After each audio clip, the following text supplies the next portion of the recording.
అది గమనించాలి మీరు అందరూ కూడాను. ఈ రోజున మన నిరీక్షణ ఏంటి చెప్పండి? ఈ రోజున మన నిరీక్షణ ఆ రోజున వాళ్ళు మోషే విశ్వసించాడు. మోషే తల్లిదండ్రులు కూడా మరి అమ్రాము యాకోబులు కూడా విశ్వసించారు. ఏం విశ్వసించారు? యోసేపు ఆజ్ఞాపించాడు, ఇదిగో నేను చనిపోతున్నాను, ఒక రోజున ఇక్కడి నుంచి నన్ను నా ఎముకలు మీరు తీసుకొని మరి వాగ్దత్త దేశంలోకి మీరు వెళ్ళాలి అని చెప్తూ వచ్చారు. ఆ రోజున వాళ్ళ విశ్వాసం, వాళ్ళ నిరీక్షణ దేని మీద అంటే యోసేపు ఎముకల మీద. అయితే ఈ రోజు మన నిరీక్షణ ఏందో తెలిసినా శవమే లేనటువంటి సమాధి. యేసు ప్రభు సమాధి ఎలా ఉంది? ఈ రోజున ఖాళీగా ఉంది. ఇదే మన విశ్వాసం అంటే ఏంటి?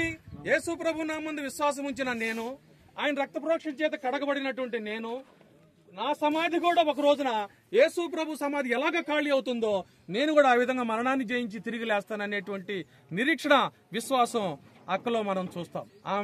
ఆమె సేవ చేసినా గానీ, పరిచర్య చేసినా గానీ, మందిరంలో ఎంతో గొప్ప పరిచర్య సేవ అక్క చేశారు. అది ఇక్కడ ఉన్నటువంటి స్థానికులకే కాదు, ఈ రోజున చుట్టుపక్కల మేదరమెట్ల, అదే చుట్టుపక్కల చాలా ప్రాంతాల నుంచి, మరి మార్టూరు, ఆ చుట్టుపక్కల ప్రాంతాల నుంచి కూడా, వేరే రాష్ట్రాల నుంచి కూడా మన మధ్యకి అక్క దగ్గరకు వచ్చారు. ఎందుకు? వాళ్లతో ఆమె కలిగి ఉన్నటువంటి వాళ్ళ యోగక్షేమాలు కనుక్కోవడం. వచ్చిన ప్రతి సేవకుడు ఫోన్ నంబర్ తీసుకుంటుంది. అన్న మీ కష్టాలు ఎందుకు చెప్పండి అంటది.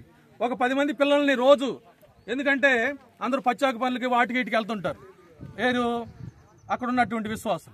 అందుకని ఏం చేసేది అక్క, అక్కడ ఉన్న చిన్న చిన్న పిల్లల్ని పిలుచుకునేది. ఓ 10 సంవత్సరాల పిల్లలు, 8 సంవత్సరాల పిల్లలు అందరిని కూర్చోబెట్టేది. రే ప్రార్థన చేయండి, ఇదిగో ఈ సేవకుడు ఈ సమస్యతో ఉన్నాడు, ఈ కష్టంతో ఉన్నాడు, ప్రార్థన చేయండి అని చెప్పేసి పిల్లలందరినీ మేడ మీదకి తీసుకెళ్లి వాళ్ళందరి చేత ప్రార్థన చేయించేది. ఇప్పుడు చెప్పండి, ఆమె ఈ లోకంలో నిరీక్షణ లేకుండా బ్రతికిందని ఎవరు చెప్పగలం మనం? అదే ఇక్కడికి వచ్చినటువంటి మీ అందరూ కూడా నేను చెప్పేది ఏంటంటే, మీ జీవితాల్లో కూడా మీరు నిరీక్షణ కలిగి ఉండాలి. మీరు చనిపోతే ఎక్కడికి వెళ్తారు? ఈ రోజు నా చిరునామా మారిపోయింది, నా చిరునామా పరలోకం అని చెప్పింది. మీ చిరునామా ఏందో తెలిసినా? యేసు ప్రభు నామందు విశ్వాసం ఉంచకుండా, యేసు ప్రభు రక్తం చేత మీ పాపంలో కడగబడకుండా ఉంటే మీ చిరునామా నరకం, అగ్నితో మండేటువంటి గుండం. అక్కడ అగ్ని ఆరదు, పురుగు చావదు. అలాంటి భయంకరమైనటువంటి స్థితిలో, యుగ యుగంలో రాత్రింబవళ్ళు బాధించబడేటువంటి స్థితిలో ఎవరైతే యేసు ప్రభు నామందు విశ్వాసం ఉంచారో వాళ్ళందరికీ అటువంటి గతి పడుతుంది.